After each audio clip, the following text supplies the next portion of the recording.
Good morning, everyone. My paper is on IgG4 related ophthalmic disease, an observational case series from a tertiary eye center in Kerala. IgG4 related disease is an idiopathic multi-organ inflammatory state. Manifests as chronic relapsing sclerosing inflammation in any organ system. Pathogenesis is thought to revolve around humoral and cell-mediated immunity.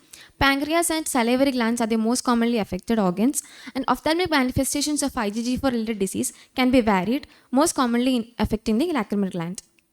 The aim of the study was to characterize the ophthalmic manifestations of IgG4 related disease and to study the disease response.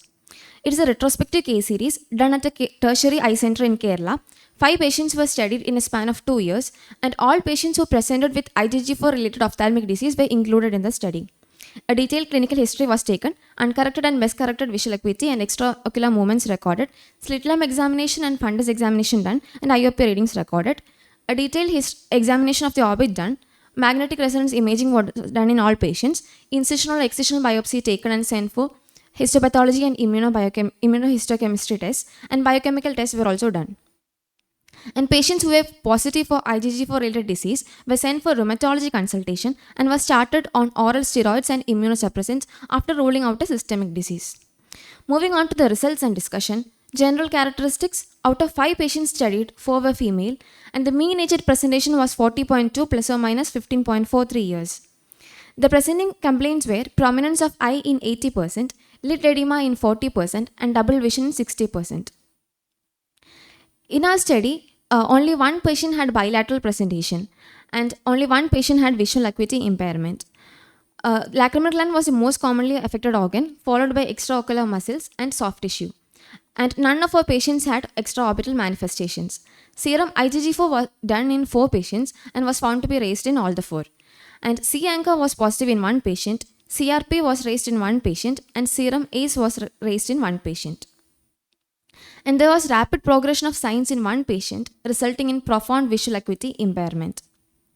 Radiological imaging showed involvement of the lacrimal gland, extraocular muscles, soft tissue, and lacrimal sac. Figure A is a T2 weighted MRI showing a solid mass in the right inframedial quadrant of the right orbit with involvement of the extraocular muscles and lacrimal sac. And figure B is a T1 weighted MRI showing a solid enhancing lesion in the inframedial part of the right orbit with involvement of the inferior rectus and the medial rectus. Incisional or excisional biopsy were done and sent for histopathology examination. Histopathology evaluation was available in all the patients, and the most prominent features were storiform fibrosis, lymphoplasmacytic infiltration, eosinophilic infiltrate, and perivascular inflammation. Immunohistochemistry for IgG4 positive plasma cells was performed in all cases and were consistent with IgG4 related disease. CD3 and CD20 markers were also positive. And according to the diagnostic criteria for immunoglobulin G4 related ophthalmic disease, 4 patients were classified into the definite IgG4 related ophthalmic disease category and 1 patient into the probable category. Treatment was started with oral prednisolone, mycophenolate mofetil, azathioprine, and methotrexate. The mean follow-up period is 9.4 months, and only 1 out of the 5 patients were found to have recurrence. IgG4 related orbital inflammation. The most common presentation is the painless eyelid or periocular swelling and proptosis. Order of involvement is lacrimal gland, followed by orbital soft tissue, extraocular muscles, eyelid, optic nerve, and fifth nerve. Inflammation and fibrosis are the key components in pathogenesis, and patients with IgG4 related orbital inflammation are at an increased risk for lymphoma. The various treatment modalities available are: oral steroids are the first line of management, intraorbital corticosteroids, immunosuppressive agents like azathioprine, methotrexate, and mycophenolate mofetil. Rituximab, which is a monoclonal antibody against CD20, is a promising treatment modality now. This is a comparison of various studies. In a study by Michael Lebo et al., 19 patients were studied in a span of 8 years, and 57.9% were found to have bilateral disease. Lacrimal gland was the most commonly affected organ. Serum IgG4 was elevated in 61.1%, and systemic disease was found to be present in 78.9%, and 66.7% had disease relapse. In a study by Sato et al., 21 patients were studied in a span of 16 years, and 57% were found to have bilateral disease. 10 out of 13 people tested for serum IgG4 were found to have elevated serum IgG4, and 29% had systemic IgG4 disease, and 28% had relapse.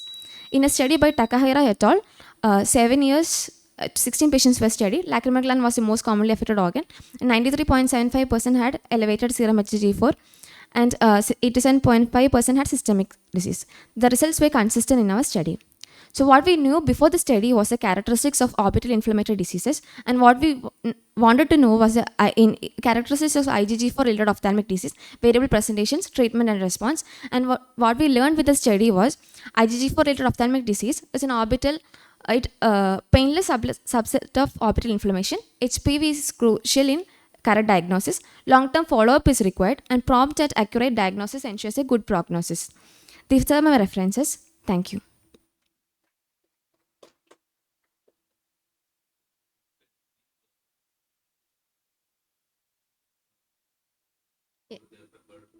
No, so all of these patients were diagnosed in our department, and we sent them for a rheumatology consultation, and systemic disease was ruled out and started on medications. No, madam. Actually, when the first patient presented, there was a confusion, and after it was found to be IgG4, now we keep this as a differential while a patient with a chronic sclerosing disease come. Now we keep this as a differential and do IgG4. So when do you do it?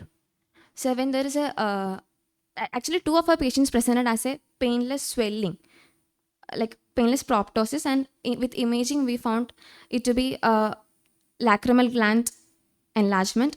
So we did a biopsy and found out immunohistochemistry and HPV. So it's a gray area, because even the idiopathic inflammation of the orbit can also involve all the structures that you said.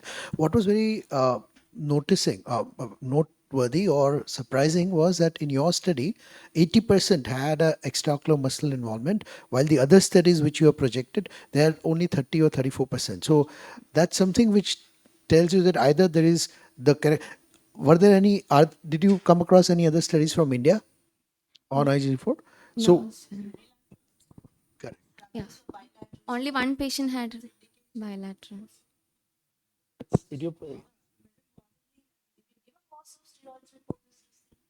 No, madam.